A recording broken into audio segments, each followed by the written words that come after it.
Hi, so I want to jump right in to this workshop. We want to look at choreography as set or setting steps, if that makes sense. So looking at choreography that is set or set material, the choreography of that, and how you set steps. Really just jumping into what we first associate with choreography. Last time we reflected on what choreography is and what it can do and where it comes from. But here I want us to just spend some time, try some different exercises to really understand what we mean by a step. What do we mean by something being choreographed when we think of it in this sense of something set? Okay, so to start, we'll start with the step itself. And there's this really beautiful exercise I had the privilege to do with Linda Valdal, and I'll link to an episode of Peter Dance With I did with Linda, where we choose a movement and we repeat it for as long as possible. I can't remember exactly how long we did it for, but we do it for a long time, maybe half an hour, 20 minutes. And so this one movement, it has to be repeatable. So in a way, the movement becomes a kind of rocking. So you can be stepping forward, stepping back, stepping forward, stepping back, but with an arm movement that sort of lingers, a swaying with the arms maybe, or something like that. Or it can just be in the body, in the torso, a sort of swaying. And the idea is to try and replicate each repetition as clear and distinct and as exact as possible. So really allowing the step, this one step that is repeated repeatedly for 30 minutes, half an hour, to be performed, to be danced exactly the same each time. And the intention of this exercise, for me at least today, is that we become aware of where a movement is initiated from, what aspects of a movement are essential to that movement, what is the sensation of the movement, how do we understand the movement as it is, and how do we repeat it? How do we allow it to be performed correctly, exactly? What parts of it, what kinds of knowledges are we using? What kinds of memories are we using? What kinds of body function and body feeling are we using to articulate our movement and our dancing and our understanding of that step? So you find just a simple rocking movement, something that can loop, something that can move, and you can experiment with that. And then once you've found something, you just repeat it. And I want you to scan the body. I want you to really be aware of every part of the movement, every part that is involved. See where it moves and how it moves, like where the loop begins and starts and ends maybe, or what possible multiple loops begin and end. And just try and stay as clear and as accurate as possible as you do this simple looping movement, this simple step, this singular step that is repeated. And I really challenge you, I urge you to go as long as possible, to go for a sort of a long duration, in order to sort of really meditate on that one movement. Obviously, don't do it if it hurts. Don't do it if it starts to feel painful or you get fatigued in one muscle. Try not to injure yourself. And also, perhaps it doesn't provide enough insight and reward, so don't torture yourself either. It can be quite torturous if you find it, if you don't find something interesting in that search, in that renewal and repetition and desire to try and accurately portray each movement as you do it. So you do what you need in terms of duration, but I urge you to repeat one single step for as long as possible.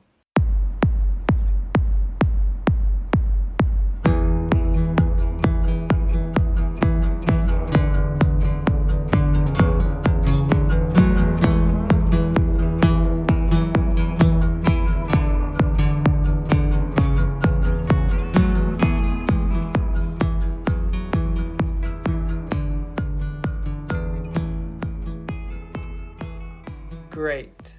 That's excellent. Hopefully that was enjoyable in some ways and allowed for some sort of insight. What we can do now is we can allow that repetition to disappear or change and morph into a dancing if you wish. Otherwise, I'd like to encourage you now to go into a more free-form improvisation. And I'd like you to notice when steps appear.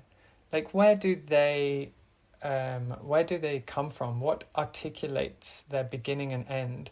What is the becoming of a step? What's becoming of a movement that could be a part of a sequence? So improvise, you can go back into repetition, a simple repetition of a step, of an action, and see how it articulates itself, where it articulates itself. And if you get bored or if it fades away, continue in the free form dancing, free form moving, no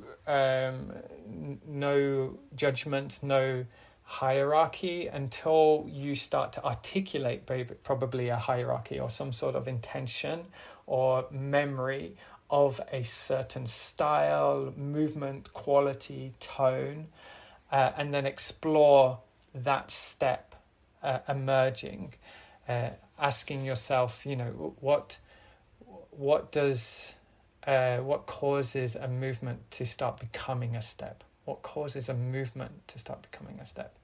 Okay, so go away, free form in whatever way you wish, and looking for the emergence of steps.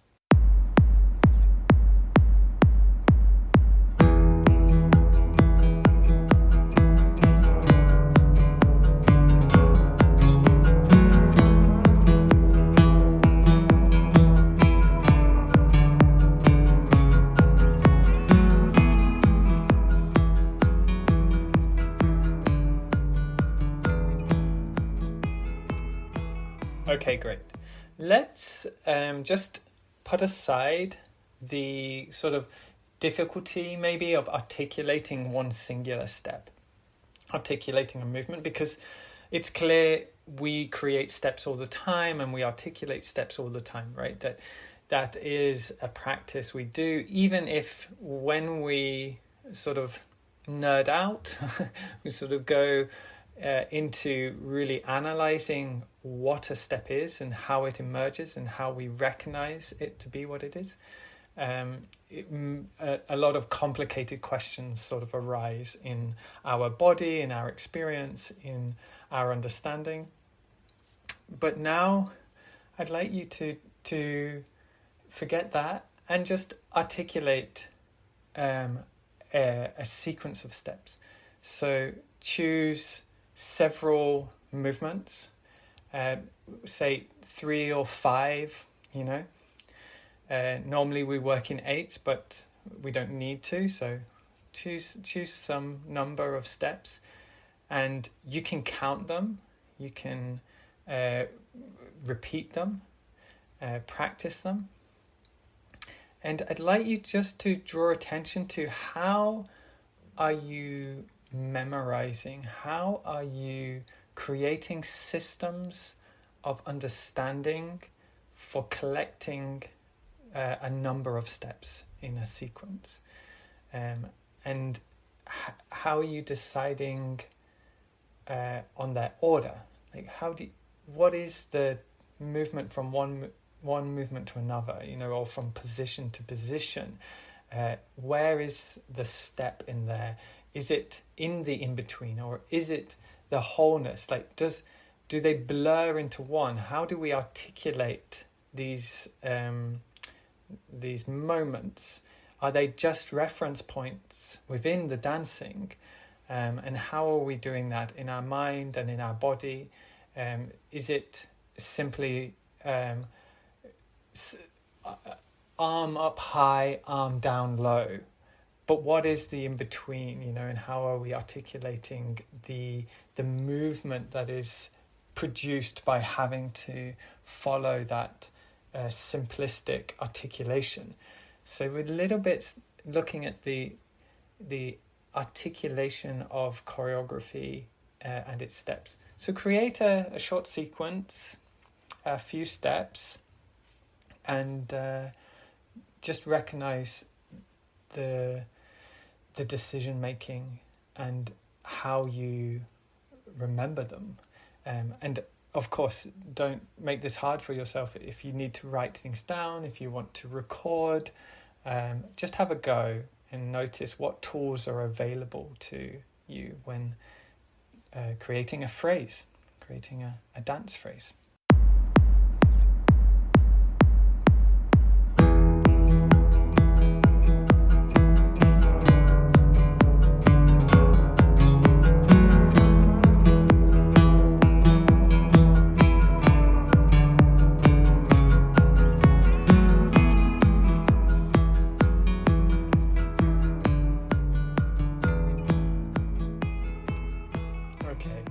Now we have our method maybe to remember the steps, and within there we started to develop a method of discovering or inventing different steps, sort of from our memory or through exploration or sensation, or just trying to figure out how to get from one step to the other. Now I'd like us to look at how are we ordering, how are we making a decision around the timing of those steps, or where the steps happen in space, in relationship to the rest of the room perhaps, or in relationship to yourself and other things. Some of these things that we've been exploring in the dancing, but now how do we articulate them in the choreographing, in the sort of setting of steps, and what are our methods to deciding the order? If we've used a method of, say, writing different names for each step to remind us, to simplistically remind us where different steps could be articulated to help us remember them, could we then rip the different names up on the paper and then reorder them randomly and create a completely other sequence phrase through just reordering the steps randomly? Or is there another method of perhaps taking images from a video of you improvising and then trying to move from one movement to the other and seeing what movements need to happen in between to get you from that movement to another? And then timing. What methods are you using to decide the timing? Is it the most efficient, the most the most relaxed, or is it important, the dynamic, for the movement to be what it is? What happens if you slow the whole thing down or speed up the whole thing? What happens if you slow certain parts down, creating different dynamics and shifts in the timing of the sequence? And then what happens if a movement that moved in one direction moved in another direction? What if it moved in different directions within the body? So starting to take our sequence and our method of creating a set sequence, a phrase of steps, and looking for methods to decide the order, the timing, and the spacing of each step in our phrase. Okay, go away and play with that and see what methods you can create.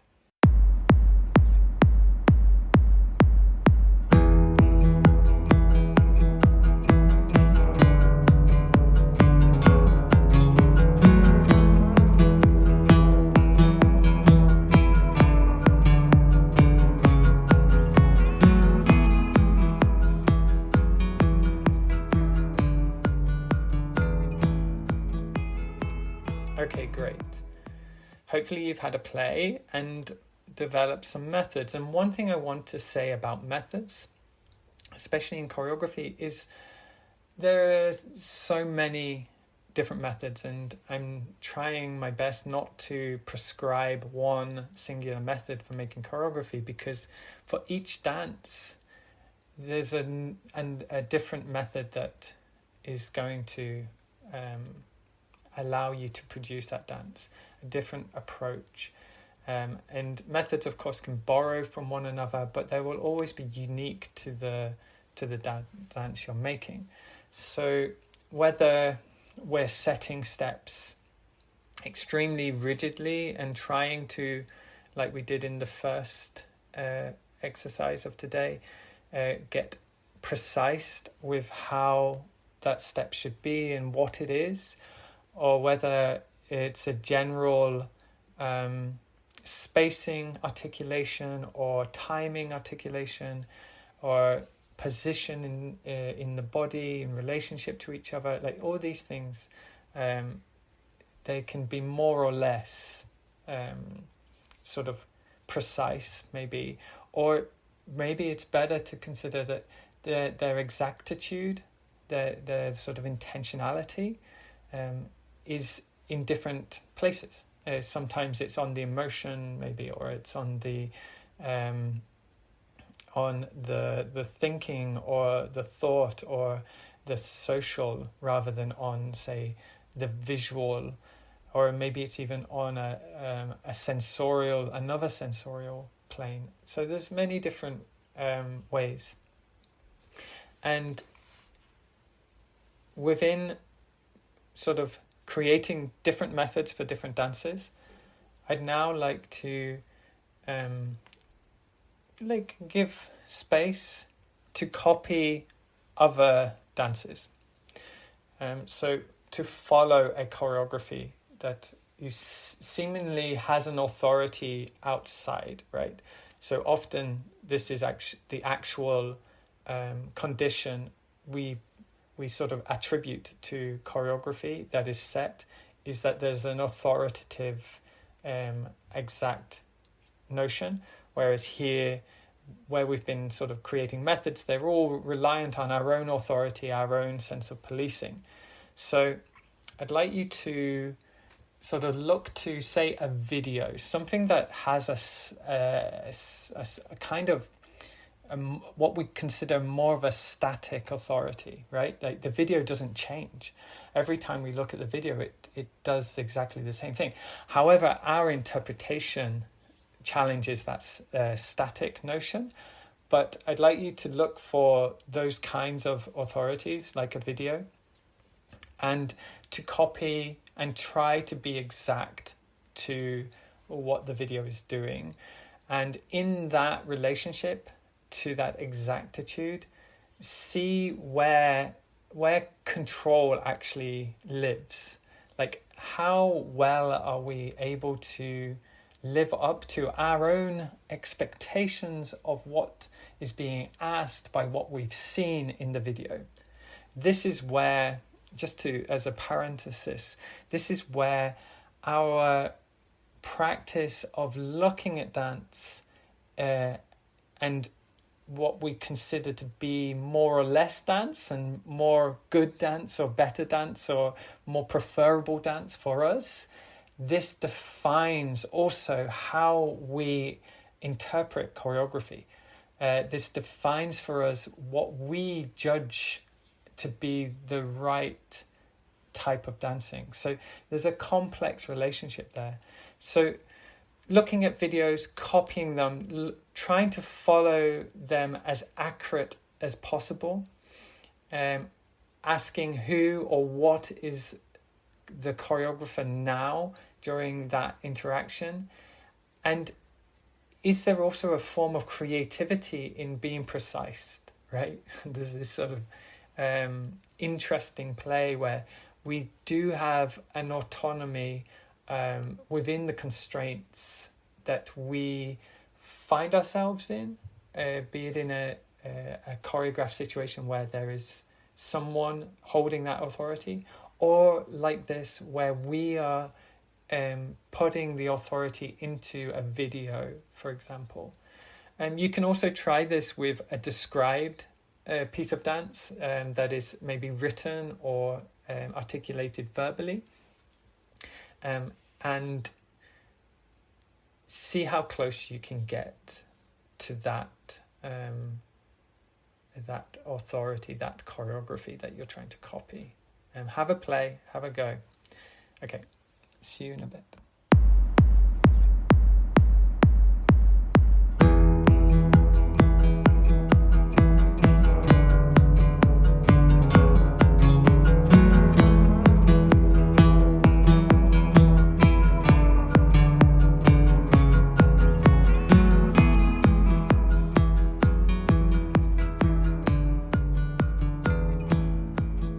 Okay, great. This has given me a lot to think about. Hopefully it has also provided you some exercises and ways to understand the sort of set nature of choreography. One thing we haven't spoke about is habits, and hopefully we could do something on habits on a different date, because obviously one of the largest choreographing factors is what our body has habitually found itself able to do. So there's this sort of, we have habitually practiced to sit and to stand, to walk and to move in certain ways, and those habitual neurological systems inside of us are produced through a long duration of repeating and being choreographed by different attributes, and they play a huge role in our ability to dance a certain way within set choreography, or articulate and work with set choreographies. So if we can't do a certain step, if we don't have the motor coordination or the flexibility or the strength, that those things will only come with physically creating them through practice, through building up those skills. So there's also a question of, if you want to move in a certain way, if you want to do a certain movement, there could be a physiological journey that you have to go on across a long duration of time, months, perhaps years, maybe, to articulate, or maybe even just days and weeks. I don't want to make out that this isn't possible. It's all possible, but to build the strength needed to jump a certain height, or to be a type of flexible, or to have a kind of coordination, which is sort of second nature. So those things are sort of in there, but it's really good that we look at what we can do, because we have a range already, we have habits, and within there we can start to articulate what is more or less desirable in our dancing. And in choreographing, we get to articulate that very precisely, and sometimes it might even be frustrating because we don't see what we want to see. So there's also a need maybe to conjure and create spaces of freedom where we don't judge in the same way that we judge when we're articulating for a set choreography, to allow ourselves to find beauty and find qualities and experiences within the dance that maybe we would look over if we only use the visual capturing mechanisms that we often use when creating set choreography, or other types of relationships to authority. And I think it's really important to recognize I'm using authority in relationship to set choreography. It exists everywhere, of course. Authority isn't only existing there, but it's very present. It's such a strong condition, and it's articulated by the things we see, the body image, our notions of beauty and standards of control and skill. So for this final reflection of this day, I'd like us to go into maybe describing movement. So if we've recorded anything today, or if we've watched something, I'd like you to take a moment and just describe. So I have a video here. I just typed dance into YouTube, and I see extension, swirl, movement, drop, flick, bounce, slide, caress, swan, bird, wings, air, space, capture.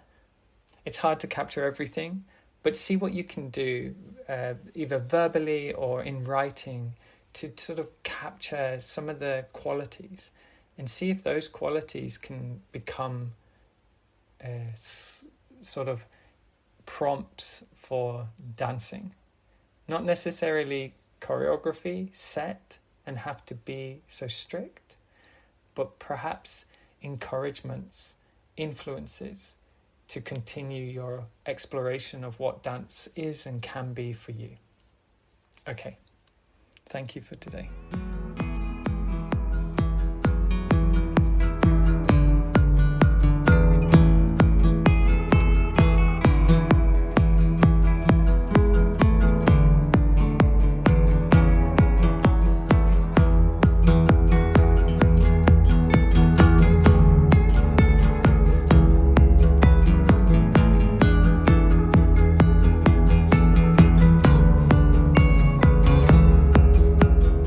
Hi, thanks for listening. If you can support the podcast, please go to paypal.me/dancepeter. I'm just looking for a little bit of funding to help support the cost of the hosting. I hope you enjoyed the episode. Thank you so much.